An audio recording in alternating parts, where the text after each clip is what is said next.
ರಾಜ್ಯದ ಅತಿ ಚಿಕ್ಕ ಜಲಾಶಯಗಳಲ್ಲಿ ಒಂದಾಗಿರುವ ಮಲೆನಾಡಿನ ತುಂಗಾ ಜಲಾಶಯಕ್ಕೆ 4220 ಕ್ಯೂಸೆಕ್ ಒಳಹರಿವು ಬಂದು ಸೇರಿದ್ದು, ಹೊರಹರಿವಿನ ಪ್ರಮಾಣ 4552 ಕ್ಯೂಸೆಕ್ ಆಗಿದೆ.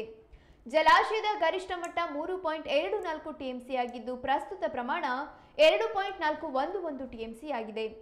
ಕಳೆದ ವರ್ಷ ಜಲಾಶಯಕ್ಕೆ ಒಳಹರಿವಿನ ಪ್ರಮಾಣ 8084 ಕ್ಯೂಸೆಕ್ ಆಗಿತ್ತು.